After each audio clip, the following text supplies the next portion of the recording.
If you are curious about family building with a third party, whether it's egg donation, sperm donation, surrogacy, you likely have asked yourself a few questions like, why do people really want to donate their eggs or sperm?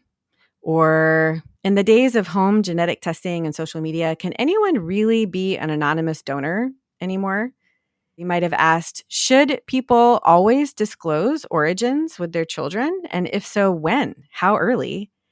And then you might ask yourself, will I bond with a donor conceived child? There are so many myths and misconceptions around family building, especially when it comes to third party family building. I'm having my friend Lisa Schumann back on the show today. If you haven't listened to episode 65, go back and listen because I answered her questions about common myths. And today she's answering my questions about misconceptions and third party reproduction. And it is a true joy to have her back on the show. And I hope you have a good listen.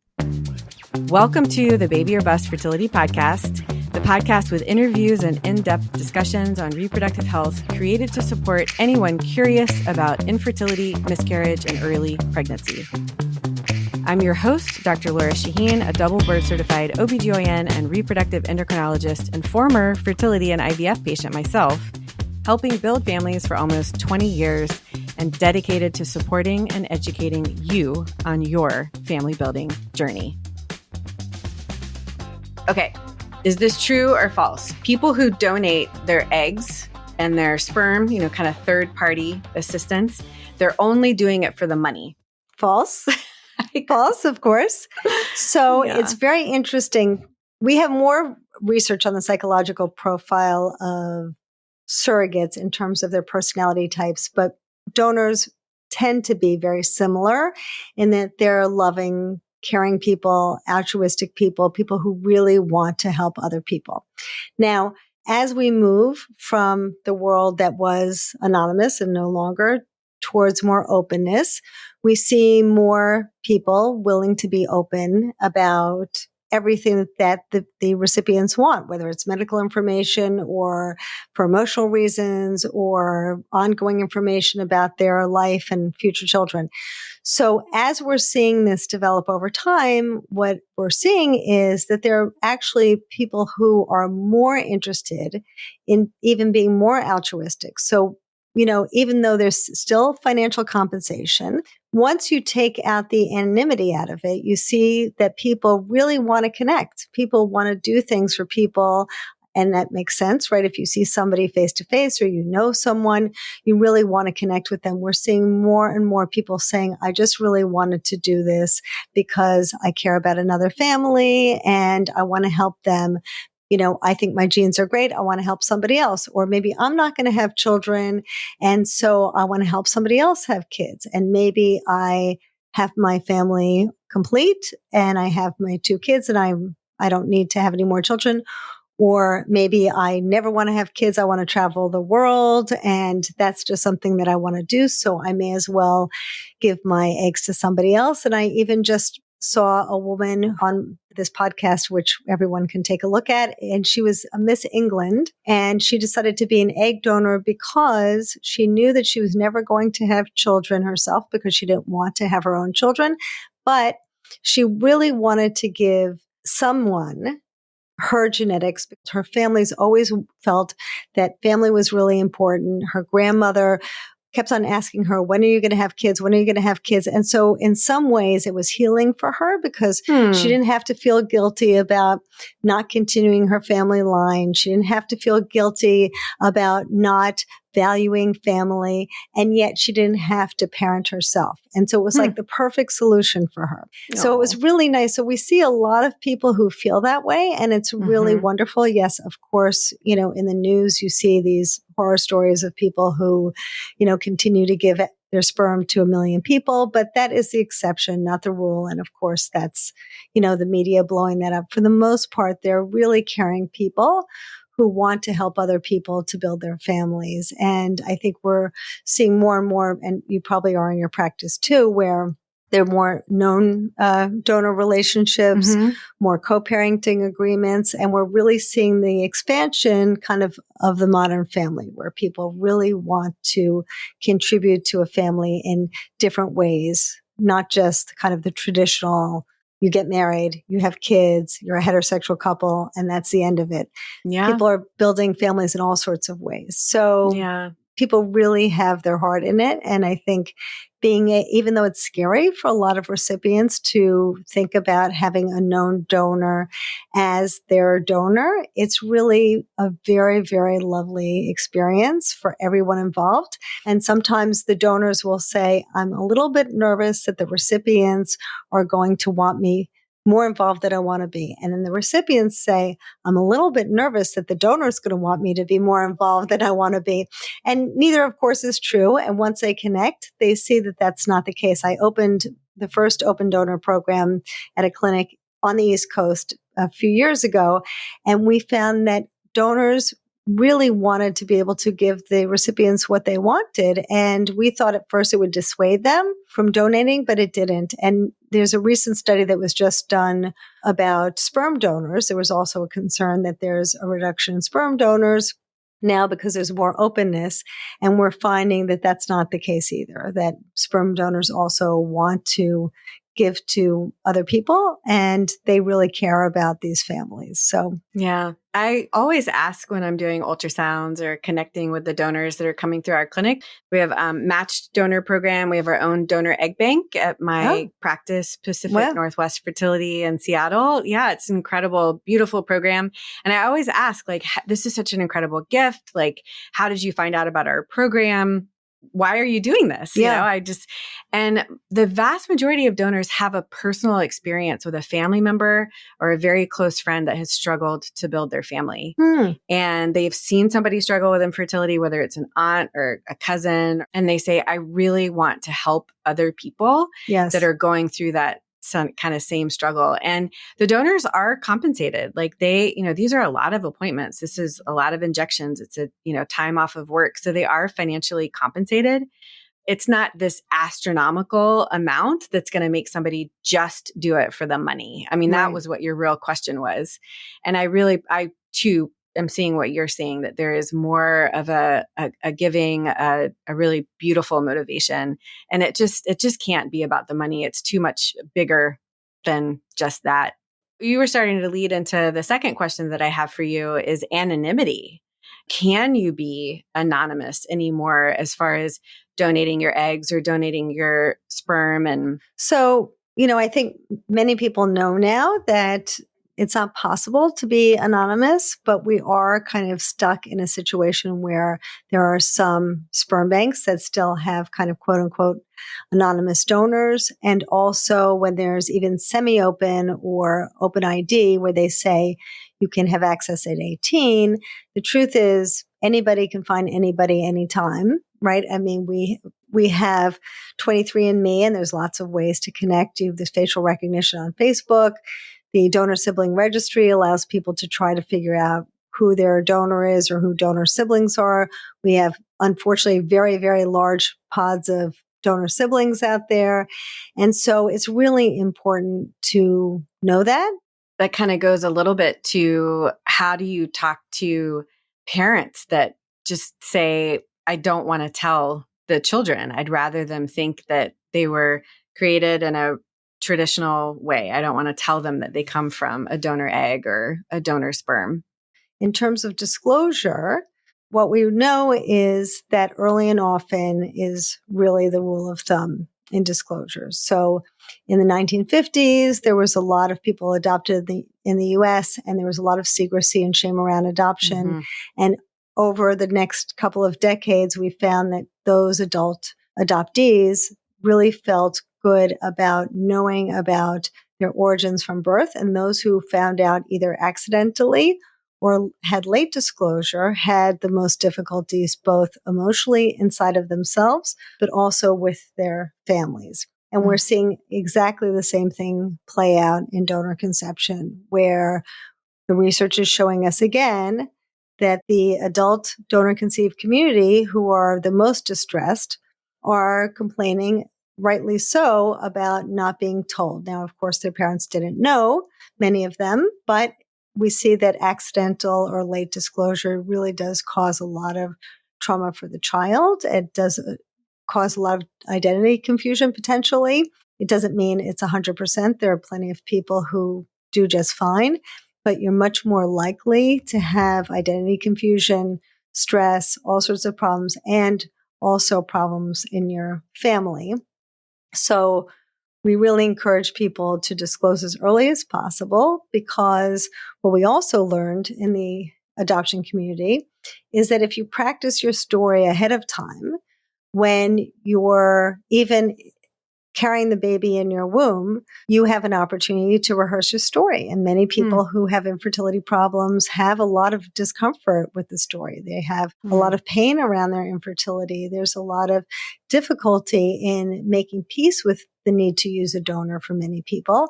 And so you don't want to communicate that discomfort to your child around their origins. And so the way to solve for that is to start, and I have a whole book list on my website of books that I recommend, but to start to share this information with your child from day one.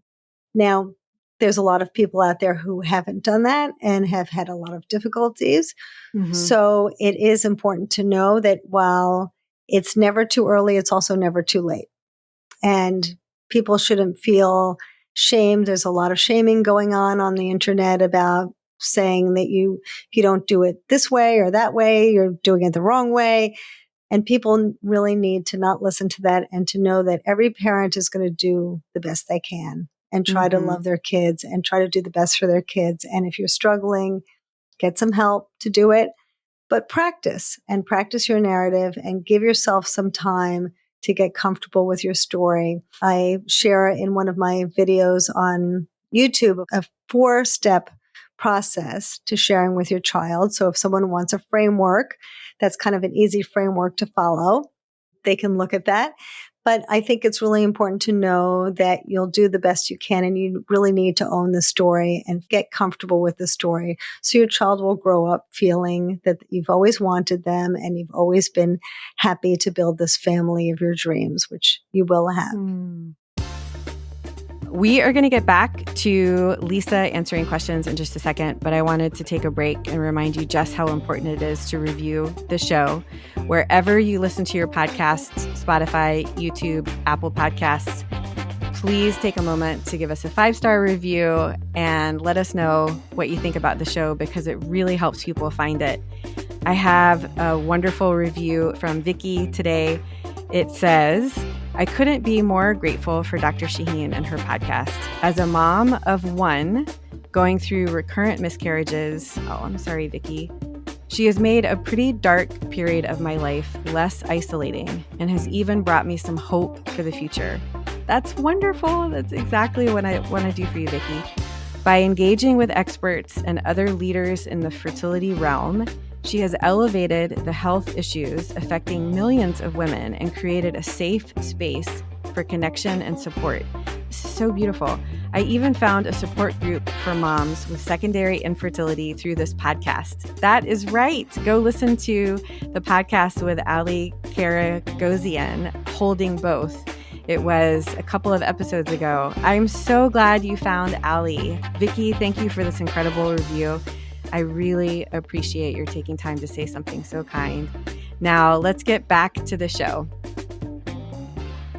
It's hard. I feel like in so much of my field, technology comes along and then we have to figure out how to deal with it as a society. And so 20 years ago, even 15 years ago, the recommendation from psychologists and the community and everyone was to not share. You know, you shouldn't share that you're using donor sperm or donor egg for many reasons. Number one, the community was worried that we wouldn't get people to donate if it wasn't anonymous. And you brought up that excellent study that showed that's not true. You know, people are open to sharing and they want more communication and open identity. But then also, I mean, less than 20 years ago, if you were known to use donor sperm, you were considered to not be a legal child within that marriage, right? So laws had to catch up and society had to catch up with being able to share these things. And I think that the 23andMe really pushed the envelope. You know, we've had this incredible outpouring of people who just did it as a fun kind of holiday gift. And then it really blew up families, right? So, and you're talking about how there are these kind of multiple embryos kind of out there and trying to figure out what to do with them. It's hard. We're trying to figure out what to do to help people. And I really am so glad to see more openness and more communication. I've had patients that start their baby book on their fertility journey, you know, whether it's with a gestational carrier, whether it's with donor egg, you know, the first pictures when the carrier and the intended parents first meet. Yes. You know, that's the first picture in the baby book. And so from the beginning, they're already, you know, documenting and sort of like you said, sharing like, you know, this child was so wanted. We were so excited to have a family. And this is your story. And there's other people in this story and you're so loved. I'm so glad that that is the way society is moving rather than trying to hang on to this secrecy and this, you know, shame with infertility. And I think we're going through some bumps, but I think we're moving in the right direction.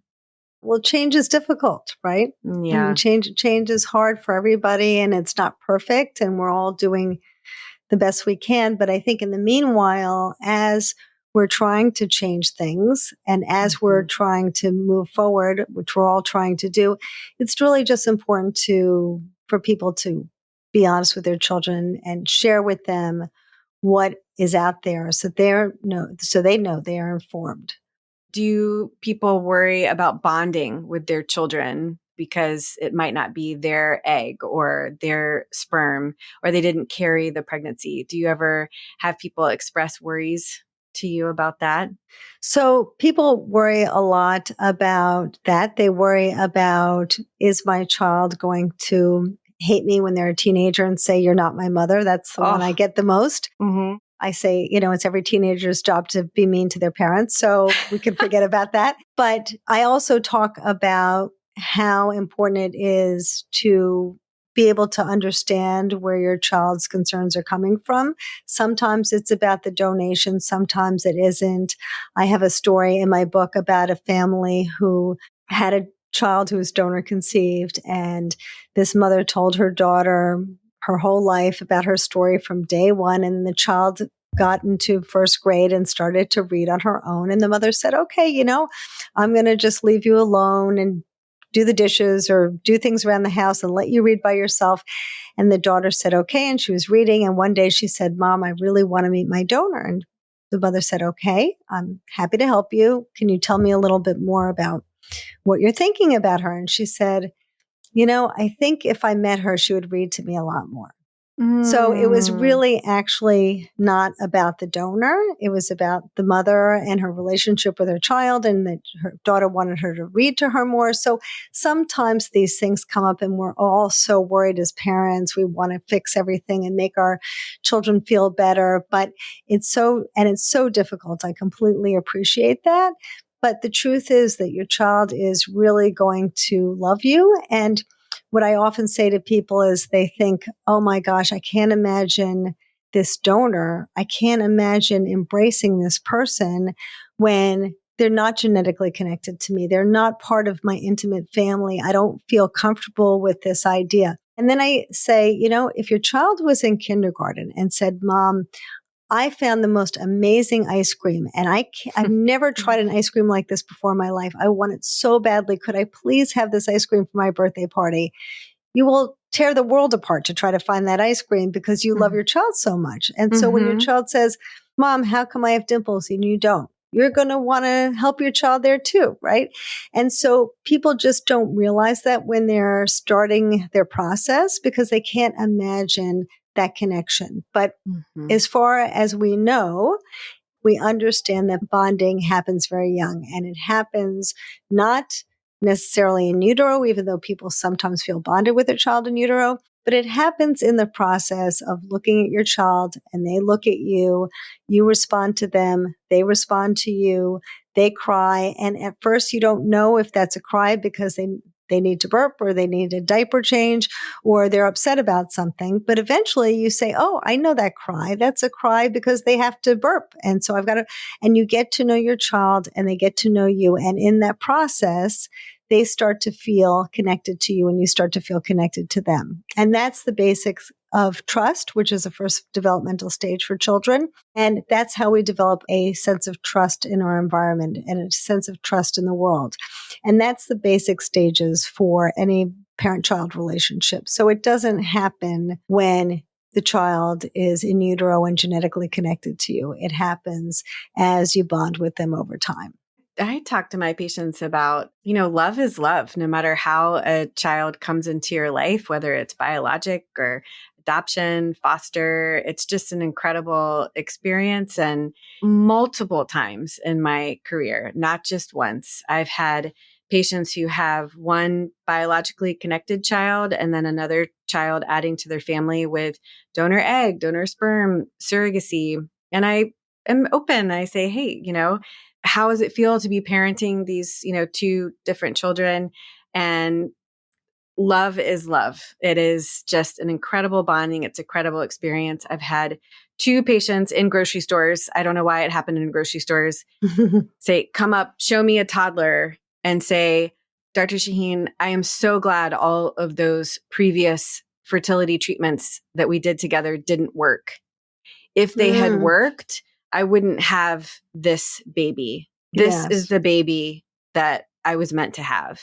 And it's just like this, you just have to witness it time and time again. Yes.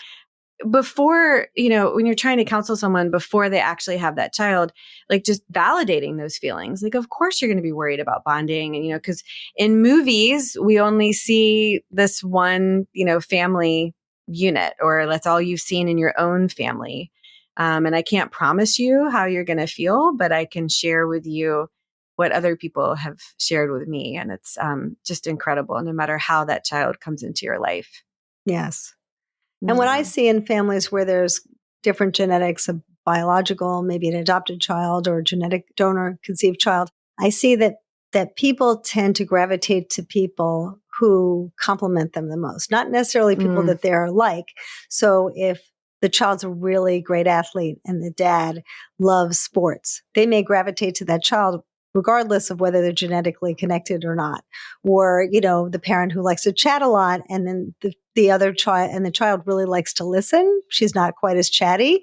Mm-hmm. The mom's really going to gravitate to that child because they have this complementary personality. And so I find that that's really what connects people to kind of one child over the other, because we're all human, right? We all try to love our kids equally and do the same, but some of them we have a more complementary symmetry with than others. Yeah. And so that's usually what draws us, not the genetics. Yeah, I love that. Oh, I've loved this discussion. Lisa, I've learned so much from you, and I can just tell you have so much to share with people that are on this journey. I really appreciate this. Oh, thank you. I really appreciate having you here as well. And it's so nice to have this discussion because I really think that we can help a lot of people. And I hope everyone who's out there is willing to reach out to us because, it's so isolating to have infertility and it can feel so horrible to be in it alone. And it's important for people to know that we're out there for them and, standing behind them, rooting for them. Well, thank you so much, Dr. Shaheen, for joining us and educating everybody out there. And thank you for all you do. Thank you for making this happen, Lisa. I hope you enjoyed this discussion all about third-party family building and some misconceptions that people can often worry about. And these questions are so common. I talk to people about donor egg, donor sperm, surrogacy every day. And these questions that Lisa clarified today are just so common. If you've had them, you are not alone. You can look in our show notes for some resources, how to find some of the books that Lisa talked about, how to find her Center for Family Building, and a couple of other resources that might help you. Find this episode and all others at my website, drlaurashaheen.com. You can find me on YouTube, Instagram, TikTok. I just love educating. Please send us an email, hello@drlaurashaheen.com. Let us know what you want to learn about and who you want us to interview. Thank you to our friends at Seattle Sperm Bank and Braze Runs Production for sponsoring the show. Thank you to my producer, Shannon Perry, and her team at Audiotocracy. This is your host, Dr. Laura Shaheen. See you next week. And until then, wishing you love, luck, and pineapples.